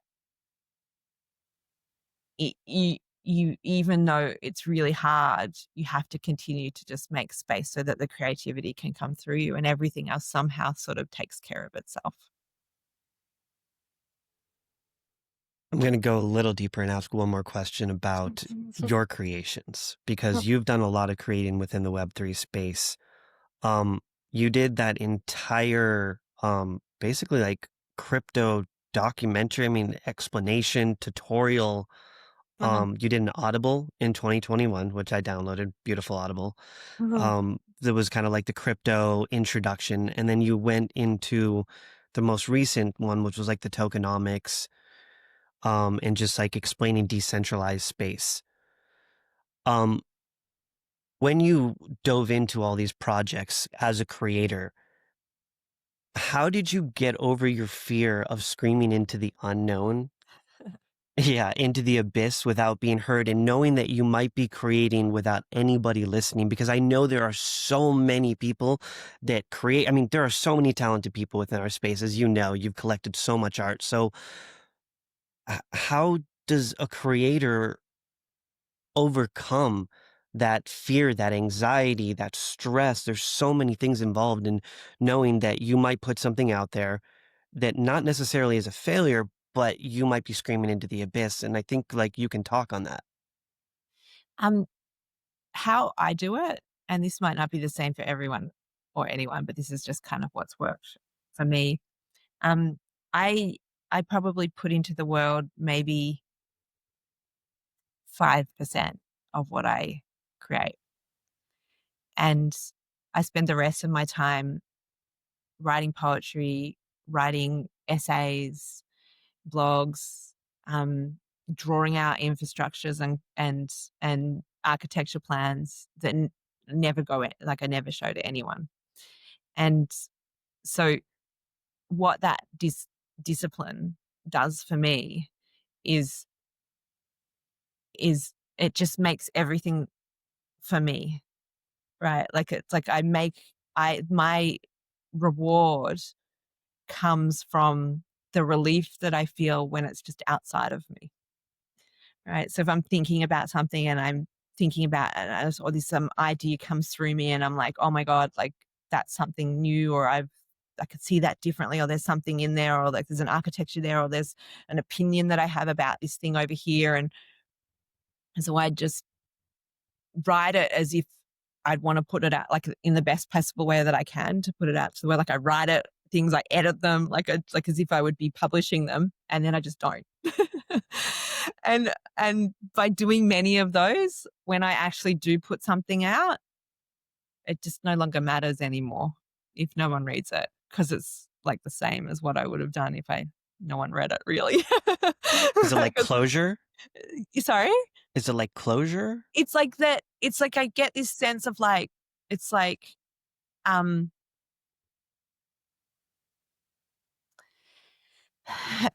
it's like, um, it doesn't matter. Yeah. It just doesn't matter. That's such And a Buddhist mindset. and all that matters is that I could, whatever it was that came through me came out of me. That I didn't stop it. That I was just like, okay, it's out into the world. It's out in, whether it's on a piece of paper or I have like next to me these like books, like I have like, just because I just Yeah. write stuff and ideas and whatever. And what's interesting about this process is that, and I didn't plan this. This is like, you know, if only I could be so smart to actually know that this is what would happen. But That this would work. um, what's interesting about it is that it's like the ultimate preparation for the moments where I get to be in the company of someone and actually contribute to a project or do something that matters. You know, and some of the projects I work on are really incredible and Yeah. really big deals. And when I'm in front of those people, I just have no inhibition of my ability to solve whatever the problem is that's being presented. Whatever it is, I think I'll figure it out because I figured all these other things out. right? Right? Like, it's like that. It's like, oh, I didn't understand any of that. And then I just like kind of figured it out. So I'm sure I'll figure it out. Whatever's here, we'll figure it out kind of thing. And so it's like this, I, it's where I probably historically was being really insecure and flustered and um, had like a kind of imposter syndrome. It's like I don't want anything from the situation. I just want to do my best. And by practice, it's almost like all these things that I write and that I think about are like practice. So that when whatever the thing that comes at me, like I'm recently just finished up working on a project in a biotech company, which I knew nothing about this area.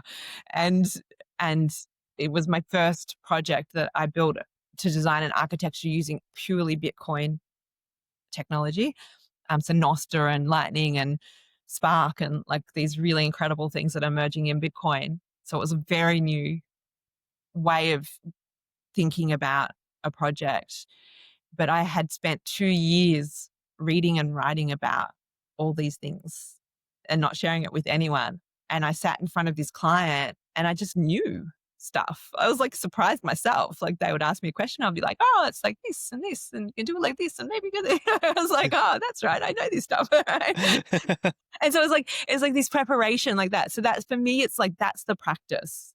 The practice is being authentic and just showing up fully for yourself and in these ways and like just making it because you have to make it and because there's no other choice than to make it and you just do it and you do it over and over again. And then when you want to put something out, whenever, and usually for me, when I want to put something out, it's like I'll have these moments of like, I should make that public, or Mhm. I've been asked this 20 times and I don't want to answer the question again. So I can work for something. um, so, which was literally the impetus of the last thing that I did, which is for the crypto and the corporation. I was like, these were the questions that companies had asked me.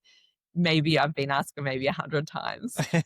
Um, and here's my usual way of thinking and answering through those questions, like articulated in a document that they can just read themselves. Yes, so that everyone can understand what they're doing. Yeah, so I don't know, like that's how I think. And then from like I've written poetry for a really long time, and 'cause I just love it, and every now and then I'll write something, and I'll just like, I should post that. And Yeah. that's the things that I sometimes post, mostly probably to keep myself accountable to them. So David Cho used to have a podcast which I was like obsessed with, and he would always say like artists are like the most sensitive people on the planet. And it's so true. I feel like we are so sensitive to like criticism about our work or just like it can ruin like an artist's day about just like and I think like a lot of artists, and I'm not going to speak for everybody, but I'm just going to, unless you have like some Buddhist mentality, seeking outside validation is almost impossible not to do. It is almost impossible. Even with this podcast, I'm like, I intended to do this organically to not worry about engagement or numbers or stream. It's just a matter of I just want to have like a conversation with people.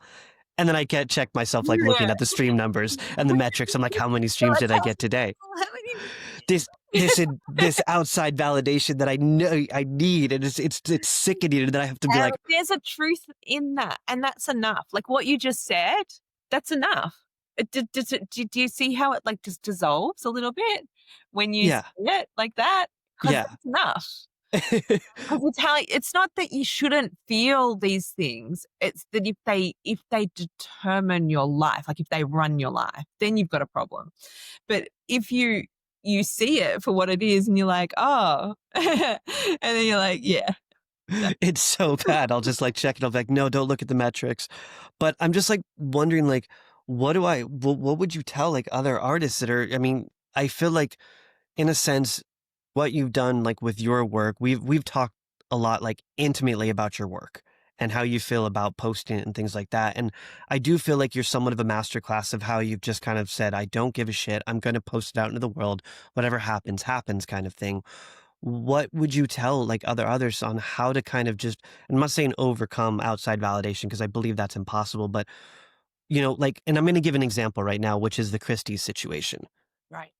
Right. Christie's basically dropped their entire digital art department. I'm in a lot of chats with artists who are devastated because they were preparing projects that Right. was going to be auctioned, and they've been working 6 months of however long on these projects. And as an artist, I know how that feels. It's just like you feel like you were used, exploited. What are you going to do with this work? It's a whole situation. Um, but and I feel, and then this is no qualificate or whatever. I'm not trying to disqualify how their emotions, but how do you tell someone, like to not rely on outside validations from auction houses? How do we move on from the idea of, um, uh, highly curated platforms that give you some type of validation? Because I know, like with an auction house, it brings in a new audience. It Right. gives you a validation, credibility. It does so much for you as an artist. But I've personally like never worked with an auction house. I've never worked with any other galleries. So I I don't know what to say or how to feel about it because I come from a different perspective. But how do you tell someone, like don't rely on these platforms as a new person or an artist? How do you avoid that feeling? How do you find something that's going to work for you? How do you mint into the abyss without an audience, without a platform? What do you do? Is Um, there a solution? Because I feel like you come up with a lot of solutions. yeah, it's um all right. It's a long one. No, no, no, I mean it's good. It's I deal with stuff like this by telling myself the truth. So let's go through like a truth exercise for what the thing that you're just talking about, I like the Christie's thing, Yeah. right? Like c- never in history, like this is a truth. And this is not to be derogatory towards Christie's, right? This is just a truth of it, right? Right. Christie's is a organization, like a business that makes money off from extracting the creativity of artists, and it's never really credited artists back. Like they're usually making a commission off of artwork that's not making the artist anything. It's like the third or fourth sale in, right, or the fifth or the 100th or whatever, right? Right. Um, like that's what it is. Christie's is a broker, Hmm. right? And so they don't care about you. They're nice to you when they want something or they think something can create value for them because that's their job. Their job is to attract whatever artist can create value for them as an organization. Like that's the truth. Hmm. Right? And again, I'm not saying that makes them bad. That's just No, what you're they just are. you're stating the facts. They dropped an Right? entire digital art department with a bunch of people creating. They don't care. So as an artist, if that's who you're doing business with, before you go into business with them, you need to tell yourself the truth. This is what they are. These are the risks. This is what I'm signing up for. And yes, getting the rug pulled from you in an opportunity is really shitty, right? Uh, I'll I'll flip this and I'll give you an example to where this is something's happened to me, and this is based on the decisions that I make. I choose to be anonymous, and Yes. because I'm anonymous, people steal my work. People have fundamentally claimed that they are the authors and creators of things that I've created, right? And it's a shitty feeling, right? Hmm. Like when the first happened, I was like, "What?" Right? Right. And I was like so upset about it, really like irrationally upset about it. And I just sit with it for a really long time because I couldn't do anything about it because the consequences of my decision is that I'm anonymous. So there's Hmm. nothing to do. I have no Yeah. leverage. I have no power in that situation, right? There's nothing you can do. Nothing, right? And so the truth that I hadn't told myself was that one of the consequences of that decision is that outcome. And I have to weigh in myself if it's worth it.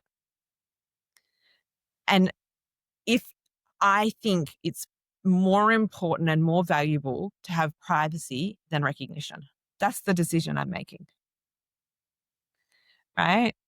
And that's not a decision for everyone. That's Right. most people just don't even give a shit about stuff like this, right? And Right. that's cool. I'm like a super weirdo about stuff, but like it's okay, right? That's my personal thing, right? But I had to reconcile that, and I hadn't reconciled it, and it kept bothering me until the minute that I understood the fundamental truth about it, and that was the truth. That's the decision that I'm making, and I never recognized it, and until I did, it was a bother, and then it's never bothered me since. I just don't give a fuck. Right? Like, I just do not care. Yeah. And in fact, it's like a compliment in a way. It's like a funny, strange thing. I'm like, Your art was stolen. it's like this strange thing, right? And and and it's like, yeah, it's like a funny thing. And and so it's like you whatever it is in there, there's like a truth under there that it's trying to teach you that you haven't quite reconciled. And the minute that you do, all of this other stuff, like these kind of strings that you're talking about being pulled and like controlling you, they're just like fall to the ground, right? It's like that they just can't affect you anymore because you understand what's real about the situation and you can make this beautiful choice of freedom. Like we talked about choice before is the heart of the technology. This is the human version of it. The human version of it is that in this moment, I can choose whether going forward, it's more important for me to have privacy or recognition. And in every situation, I get that choice.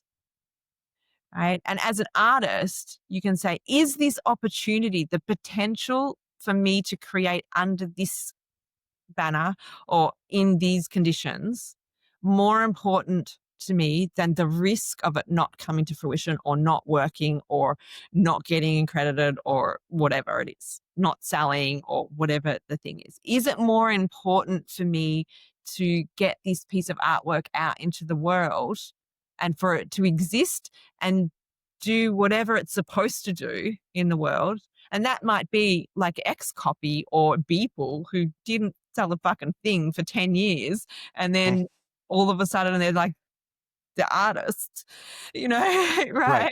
Like Yep. X Copy no one cared, right? And like all these people that like became like these like kind of occult figures, even CryptoPunks, like no one gave a shit. No one even wanted to claim them. Yeah. It Right? was the dedication around the community that kind of like push these artists Right, forward. but that was an emergent thing and it happened long, long after, right? And so it's like, where is, the truth in the situation for the artist is often, have I set my timelines different to the true timeline that this artwork is supposed to live on, right? Like, I've seen you sell artwork that you took 10 years ago, and all of a sudden you're being and saying, Mel, I sold this piece of art. And I'm like, when did you take that? And you're like, well, I was on this trip like all the way back then. I'm like, fuck, that's amazing, right? But it's like, you never imagined that that was that artwork's timeline, but No. that was perfect, right? It went to the perfect donor at the perfect time, was incredible. You had no attachment to it. And it was just like this big, beautiful inbound, awesome joy. Yeah, it took time to find the right owner. Right. And so one of the reconciliations that perhaps the artist needs to figure out more than any other is the timeline, right? Is that time? What time does this piece of artwork or does this creative thing need for it to actually find its home in the world? And that might be instantly and it might be in 20 years' time. And unfortunately for many artists, it might be even after they die. Right. Unfortunately, yeah, it's a common Right? thing. Right. Yeah. And and but there's then some kind of, and again, like this is going to sound super esoteric, but there's something in the when you let it all go, like all of a sudden this timeline, it's like clicks in its own way. It like does. It's like there's enough things that happen now that make everything else work in the time that it like give us space that it's supposed to have to do its thing. And even if you look at your trajectory, and like you were the first person to sell the highest digital photography art in NFTs before anyone else. Like you literally broke all the records at the beginning Landscape wise, yeah, yeah. of landscape photography. And and then, there's like this huge gap between that and then you having another success. And whereas originally I saw this struggle in you of like, it's supposed to keep going, like that's the catalyst to momentum, and it's just right Yeah, the roller coaster. when actually it wasn't that at all. The timeline was something else. And what happened with you is as soon as you let that go, you had all this other success in other aspects. You were invited to do galleries, you were talking at things, you were doing really well in you know, other parts of, other ways in which you were making deriving incomes, and the world just kind of looked after itself, Mhm. right? And then your art had the freedom to show up when it needed to show up and live its own success because you just no longer had any attachment to it anymore, right? You'd let it all go. Right? And so that teaches you something about your relationship with the time. Yeah, I think for artists, it's so hard to separate the difference between a passion and a business because for me, I lost my passion by turning it into a business because I owned a gallery. And it was devastating to watch people walk in, not buy your art, or say I could take that on an iPhone, or not even being able to shoot and not being able to even go out there and work and do your art. So, like, to separate it and find that balance for artists is almost impossible. You almost do have to let it go. Yeah. And that might be like it might be that you're teaching kids photography classes, or do you know what I mean? Like, Mhm. and that somehow seems to be like, oh, I'm not a pure artist now, or there's like some social narrative around all of these things, which is just fucking bullshit, right? Like, I sold Yeah, vacuum cleaners door to door so I could start a company, right? I yeah. I started a second company so my first company wouldn't go broke. You sold vacuum cleaners? That's so I sold that's vacuum cleaners door to door. I would have Like, bought a vacuum cleaner from you. there's and it didn't matter.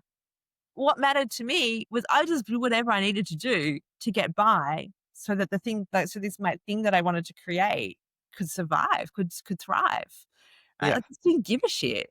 Right? Because it's like, I just it didn't matter, right? Because I was like such an introvert. I was so disconnected. I didn't have any social pressure, right? Because it was like I didn't care, right? And so it's the same thing. Like, if you need to go and be a teacher of photography to kids, or to have like a Airbnb experience that you run every other weekend, so that you can have a month a year to go and travel the Arctic and take photos. Fucking good for you. It's a very common thing where artists will say, I want to only make what I want and I don't want to take shit work and I just want to create art and create what I want. But a great example is John Malkovich. I dated this girl who was the violinist for John Malkovich. And how does that work? Well, he actually had like a Baroque play that he would tour the world with. And he would bring these violinists and he'd pay for everybody. And he didn't make any money off of this. Like nobody really, like there wasn't a huge audience that would show up, very small, limited spaces. But this was his passion and his love was literally traveling around with these, violinists. And like even the girl I was dating, she even said like he was the nicest guy, like would, have a drink with us at the end of the night and say, good night, girls, like, and go off and do his own thing. And like, she was telling me like eventually like he had to stop doing it because he couldn't afford to do it. There wasn't a lot of money in it and it's just like it's hard. But what she was saying is that the reason he said he does big grade A giant, movies is so he can afford to do his passion. So I do So the thing. yeah, so even a guy like John Malkovich will take a $20 million paycheck off a movie of a shit movie he doesn't even like. By the way, he doesn't like making Hollywood films. I guess she said he doesn't like doing movies. He just likes doing this. But he will take the shit work in his, Yeah.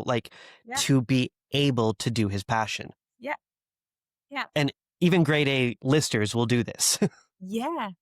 I have a friend that's a performing artist, and sh they write for other artists. They write things for other artists, um, and because it allows them to never have to sign a record contract of their own, so they can do whatever the fuck they want, and like that's creative freedom. I think it's every artist's dream. Yeah. Right. And so like it's like there's this misnomer that there's this like perfect way to be like this like quintessential artist or this quintessential entrepreneur or creator or whatever, right? Where all you have to do is just turn all that off. Turn it all off. Turn all those voices off. Just turn it all off and go and sit on the beach and figure out whatever you need to do, whatever that looks like, to give yourself the stability that you need to create the best possible art that you can create and put it in the world and let it do whatever it needs to do. Just like let it go. And that's it. Right? And like because it's so simple, because it's so um sounds so simple, right? But like it's to do that for me personally, I have to constantly untangle the socialization and tell myself the truth about how I'm showing up in the world, the habits that I'm bringing, the things that I have, my insecurities, the way that I'm living my life, right?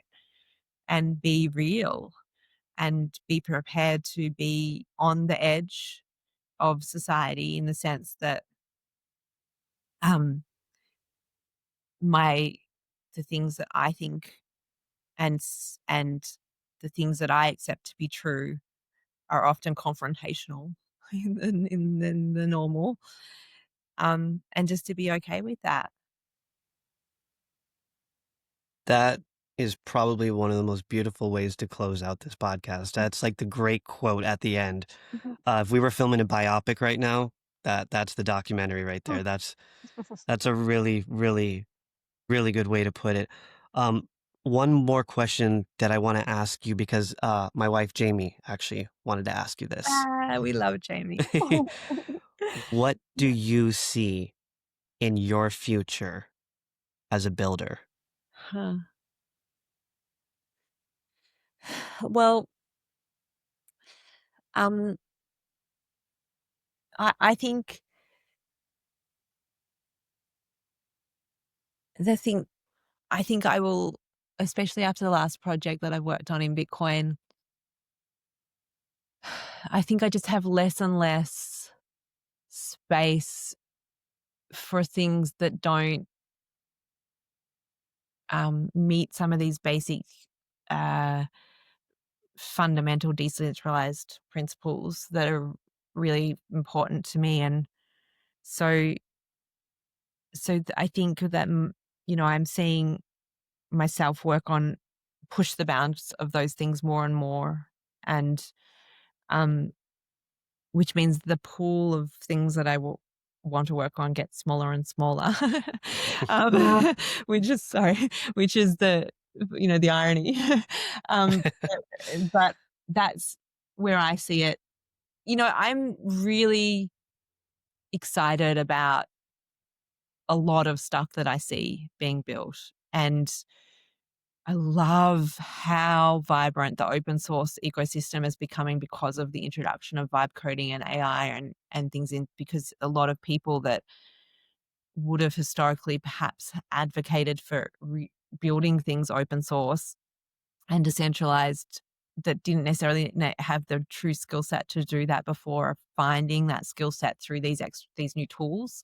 So I get for me that's where all the exciting things are sitting, somewhere in the space of like the anarchists and the cypherpunks and the maxis and the out there on the edge of things going, what about if we did this? Or or we just the Nosta just introduced video streaming, which sounds like a you know strange thing. Like, oh, well, obviously that's been solved. Right. But decentralized digital video streaming is actually very challenging. And um, so that's just like another layer of so cool, and that's awesome. And so that's where I'm looking at the moment. And um, I really like um I really like the concept of these fundamental infrastructure plays of like in DeSci or in at the very bottoms of media or decentralized science or that sort of space where I feel like as like some of these big systems that we're seeing kind of crumble around us, Mm. uh, you know, break down, there's going to need to be something to capture, you know, the movement of those societies. And I'd like as many people as possible, and hopefully myself, to contribute to something of a better system in the future for that. And I think the better system is decentralized. So Just keep building decentralization. decentralized, open source, you know, just like those two things that you can, you're there's a guy on Joe Rogan recently, is a research scientist um, who specializes in cancer and cellular technology testing, particularly. And they took GPT and I think some AlphaFold models and some of their open source stuff, and then created a very refined hypothesis machine um, around oncology, and then open sourced it. And to me, like this is one of the most sophisticated labs in Stanford doing that. And like that to me is just unreal, right? Like you can go on GitHub and take their code, their algorithm, their intelligent machine, and put it on your computer at home and have the power of the most sophisticated oncology lab in the world on your laptop. It's insanity. Like that's so cool. So cool, right? So that's the stuff that I'm really like excited about and want to be a part of in any possible way that I can. And I just like any opportunity that sort of smells a little bit like that. I'm kind of looking at and saying like, is this real and how can I be part of it? And Yeah, it's kind of what our good friend Keith Grossman said, which is the world belongs to the optimists. yeah. And anytime I feel like there's a negative spin on the world, I always text you and Keith, and I feel like you guys are the most optimistic. Like, no, John, here's how it's going to work out. Yeah, keep the best as well with that. I also payment rails is just like you go on like I can't like stress enough how cool it is to instantly pay with like pay and swap money with Lightning on Nostr. It is instant, almost free. Like they're talking 0.0001 cent for a transaction. Yeah. Global sovereign money. I Like, mean, that's the most important thing, right? Freedom to transact. oh my God, it is the coolest fucking shit ever, right? Like, it is unbelievable to the point where, like, I'm so excited. I'm such a geek, so excited about it. I like set my son up with Nostr Wallet so we can like zap each other. Like, and then there's like protocol called Cashew, and they have, which is kind of like um, a reinterpretation of smart contracts on Bitcoin. And it allows you to spin up a private token that can convert on each end back into Bitcoins. So you can convert it into a cashew out in Bitcoin on the other side. But you can do anything you want with it in the middle, and it's like instant pinging of each other, and you can send like one Satoshi, which is like, I don't know, like a fraction of a dollar, um, back and forth over and over and over again. And that's how low the price is. It's like free, essentially. That's fair. That's fascinating. It's just unbelievably cool, right? And You're so the biggest, most passionate nerd when it comes to talking about I know, tokenomics. and I was like everybody should just play with it, because when just in the act of like playing with it, it like twists your mind about what's possible and what, you know, what you can do, what the world could look like just by using it. You get twisted. And so if anybody that's listening wants to sign up on Primal, I'm at Be Like Water. Um, on Primal. And if you follow me, I'll zap you a few sats so that you can get started and start set yourself up with some things on Nostar. So if you set yourself up on Primal and just follow me, I'll zap you some satoshis, and you can start playing in the network and staying playing with the technology. Because the more people that understand it, the how fucking cool it is, the better it'll be. Yeah, the network grows. I love that. Before we close out, where can people find you? I know you like you have a website, you have a blog, you have all these things. Where can people find it's like pitch yourself? Like where can people find your creations, Mel? They're nowhere. Um, Hidden on the internet. Good luck finding it. every now and then I tweet stuff. Sometimes I just don't log on to Twitter for a month, and I just rely purely on John and Keith to keep me up to date. And then And we do. And we do. Every and, morning you wake up to like 100 texts. and then other times, I could, I spend all day on Twitter, and then I don't need it for another month. But like that's kind of my vibe. I think I have a blog, belikewater.blog, but I only post on it every now and then, like once a year. And then if you wanted to read my latest report, which I created for companies exploring all of these technologies that I spoke about, which including Nostr and Cashew, I break down in this report, Bitcoin, stable coins, all sorts of stuff that I talk about, including also like identity and incentive programs. It's called Crypto and the Corporation. I tried to think about what it was called, then I forgot. It was called Crypto and the Corporation, and it's on .dash.io. And How would they find it? You you just can type that in. .dash.io. Yeah, it's on my Okay. Twitter pin thing, I think. And you can download a copy of the PDF report. And if you think it's something, if you're working in a company and the company's struggling with what it means to be a part of the crypto ecosystem, this has come from my experience of working with some of the biggest companies in the world on their crypto infrastructure, and hopefully it will help companies navigate that. So that's something you can use. Perfect. And what's your Twitter handle? Be like water 893. Perfect. Awesome. Mel, thank you so much for being just honestly an amazing, like, I consider you family. You're one of my closest friends. Thank you for being such a huge supporter of my art, for the whole photography community, for always just holding space for photographers, supporting photography. As you know, like this is kind of like a photography, podcast, but we do like focus on like other builders, artists, creators. So honestly, Mel, thank you so much for just taking the time to educate people, to talk about your journey. And I hope we get to do this again because I really, really enjoyed this. Sure thing. You can be my once a year next year as well. Perfect. I will take that. I will take that opportunity. Thank you so much, Mel. I will try to get this out today or tomorrow. And yeah, we'll do this again soon. Thank you, Mel.